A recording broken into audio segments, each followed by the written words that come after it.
I mean, the 6 coaches, the 5 other coaches that you got to listen to today, it's really a refreshing deal and an amazing atmosphere that we have around here. We have some great people leading young individuals that I'm super excited to be a part of, but it's the entire culture of this athletic department that Eddie has created.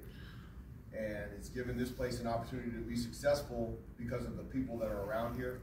And I think one of the biggest pitches that we have in recruiting, I mean, we've got facilities that are good enough to compete in our league.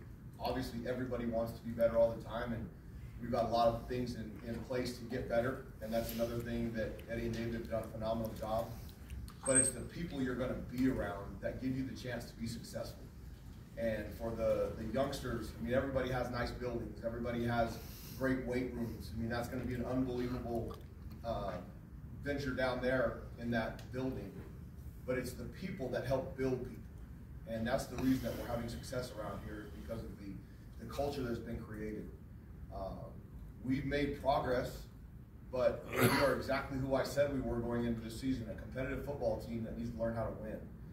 And obviously we made some changes this week that I felt was necessary for the direction of our program, because I think we should be better than we are. And when you have enough talent to be competitive and you're not winning, then it's the coaching aspect of it that makes the biggest difference. And so for us to have the best chance to be successful, that was what transpired over the last couple of days. I thought practice out there, the energy was good. It's a big change for those kids. The change is the voice. Now, I set the stage for the entire program, and that hasn't changed. And the meeting that we had with the offensive kids on Sunday was really, really good, and I thought Heath did a great job coming in and setting the plan of what was going to be going forward. It's not a major overhaul. We're not installing an entire new system. We're just having a little bit different voice from the top and a different play caller on game day. And so this one this Saturday down there is a really big deal. Now, Coach Field, I have a great ton of respect for him and what he's done in his career. He's a winner, and he's won everywhere he's gone. And he's got those kids playing really, really hard. They'll play, I mean, they played really, really hard against UTEP and had a chance to tie the ball game up on the last series, coming back from 20-3. There was no quit, and that's all coming from the top. That's his, what he's getting the belief installed in those kids. And then the aspect of this game being a rivalry game, which it is, regardless of what people want to say, it's a big deal for them. It's a big deal for us. Everybody knows my true feelings about it. So we're going to take this week to prepare and go down there, and it's going to be a very competitive, very physical, great football game. And just like I said 2 weeks ago, the last 8 games are going to be very similar. It's going to come down to who makes the most plays, who in the critical moments can get their kids to react the best, because that's the coaching aspect of it that we need to change and fix. And so we can talk a little bit about Wyoming. We had 2 really good drives on offense and didn't do anything else the rest of the game. Had opportunities and didn't capitalize. Punt return team did a great job. Jamaris Lewis did a great job returning a punt to the 12-yard line, and we get a field goal blocked. We missed a field goal going into halftime that would have given us a 10-point lead, and we were not able to overcome that, both mentally and then the aspect of when it came down to it, 20-14, we had an opportunity to drive down and win the game. We get to about midfield and throw a pick 6. So obviously, after the game, I told the kids that that's our fault, because we have enough talent. So we need to do something to give them a better chance.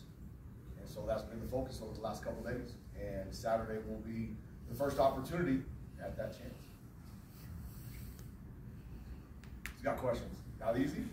For this week? We're good? Yeah. No? It's just as someone who's from here and someone that played here, what does the rivalry mean to you?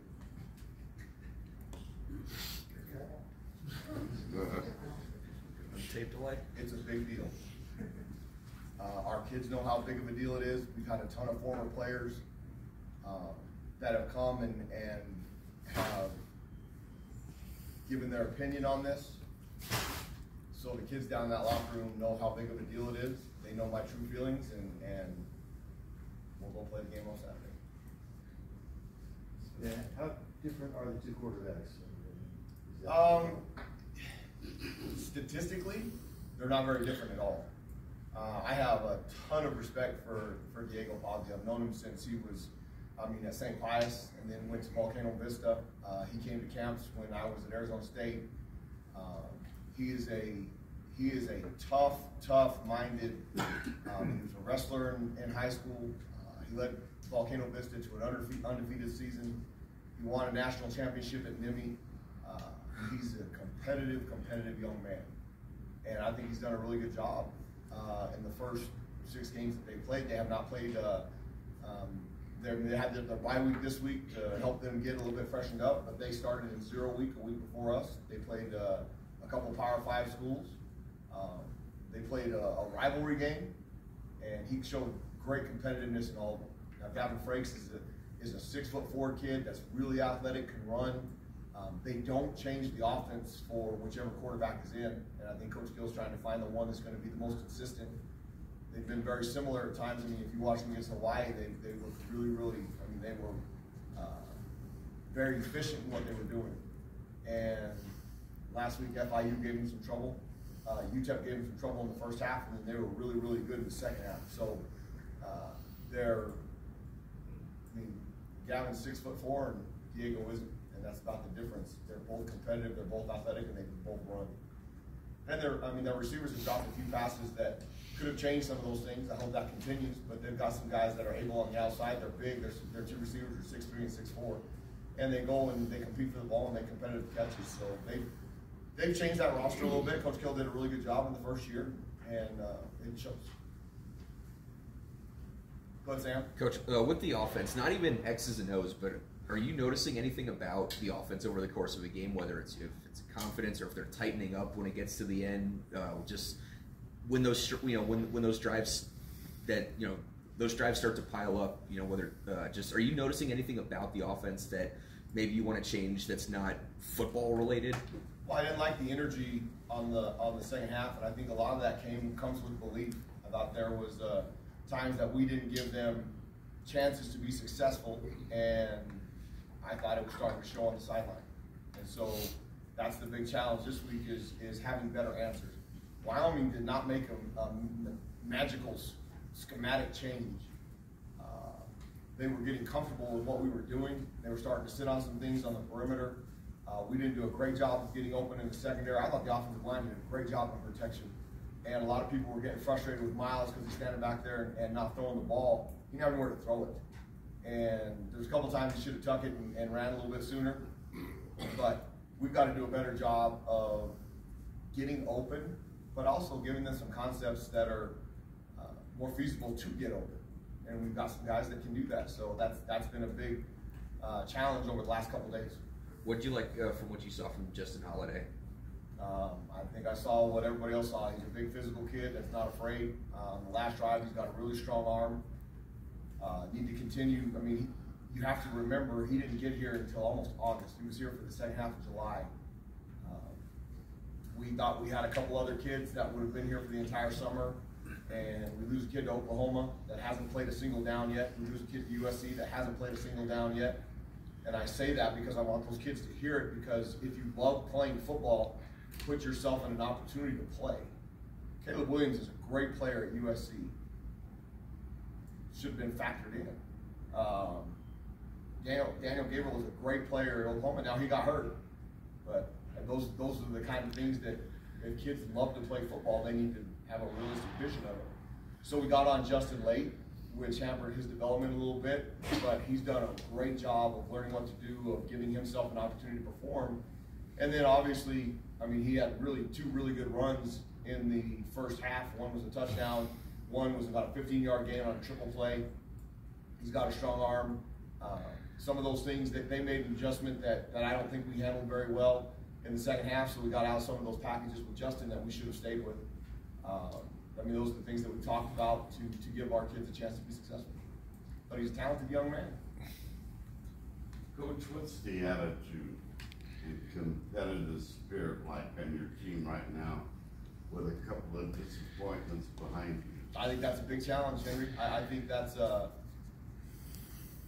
football team knows they're competitive, but they're frustrated.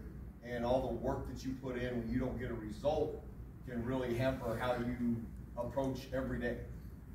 the thing that they control, and we preach all the time, effort, attitude, and want to. Creating a positive environment, because you can cuss them and you can scream and yell at them, and what's that going to do? Make you feel better? Maybe. It's not going to make them feel better, and it's not going to be productive for them. And so keeping a positive attitude, now I think there's a fine line between being a rah-rah guy and being positive and keeping them going. I think Nicole made a great phrase, and if that's who they expect every day, if you start to panic and you become somebody you're not, they're going to see right through it. And I thought at times today, they were still feeling a little bit sorry for themselves. And by kickoff, I thought it was really good. Kickoff period during practice, we got some physical contact that bumped each other around, and all of a sudden their competitive spirit raised a little bit. So we do some things around here different sometimes in order to get that going earlier. Probably should have started practice with kickoff, because I thought it was pretty good after that. And that's all, feeling sorry for yourself. And nobody feels, their girlfriends and moms might, nobody else does, nor should they. Coach, along those lines, what's the attitude, energy been like for the guys that missed out last week, like Luke, Jordan, and Sherrod? They're here to work. I don't believe in those guys being raw guys and getting up in front of guys in the paw. I don't believe in that. I mean, they didn't meet our standard. So they worked hard today, but that's the expectation, and that's where they'll continue to go forward. Are they going to play this week? Right now, yes. Danny, in your experience, how much of an advantage is to have had a bye week when your opponent played the previous Saturday? There's two ways of looking at it, and I think it was probably advantageous for New Mexico State this year because of the long slate they've had and who they played. I mean, you travel to Wisconsin, you travel to Minnesota. Those are long trips, and they do take a lot out of you, regardless of how the game went. I mean, that's a big scenario. So starting in 0 week, so you brought those kids here a week earlier than 90% of the country.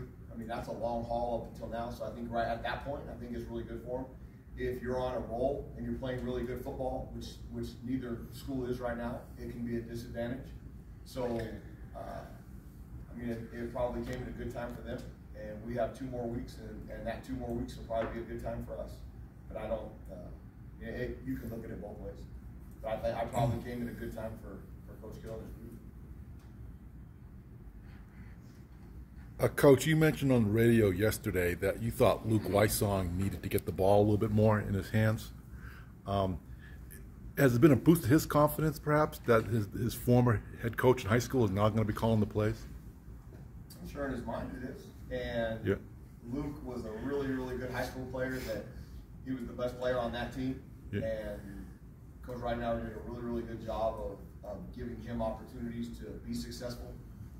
And I think he's got some ideas of how he can use Luke to be successful. But Luke's surrounded by guys that are equally talented, so that's a good positive thing to have. We don't have to design everything around Luke. And I think it'll help Luke, because I think Luke has tried to, early on, tried to really press to be Superman. He doesn't need to be. And so I'm sure there's a level of comfort from the 4 years that he was with him in Cleveland. But I mean, we're gonna design it to get all of our best players the best situations they can to be successful. Is Miles a starter? Miles is a starter. Miles, couple things. One, Miles up until the last 2 series played better than a lot of people think. Now, he didn't play great, but he didn't make mistakes until the very end. And the pick 6, I mean, that's a combination. Wyoming was getting really comfortable sitting on concepts that we had run a bunch of times and saw it, recognized it, and 4 made a great play. And those are the kind of things I'm talking about. We could have set them up to make that same great play and then run by them. Making a quarterback change right now could have been really, really difficult with all the changes we've got already. And Miles doesn't deserve to be not playing. Justin will have a package. I think Justin did some really good things on Saturday night, and we'll continue down that road. And then we'll continue to evaluate him every week. But Miles is our starting quarterback, and we'll for Saturday night. It's a good question. So Justin jumps CJ for number 2? Right now, CJ's not 100% healthy, I thought at the same time Justin did some really good things on Saturday. So he is going into this game. Is that it? Good. Drive down to Las Cruces. It's only 3 hours. It'll be a lot of fun on Saturday night. Thank you. Thanks, guys. Alex,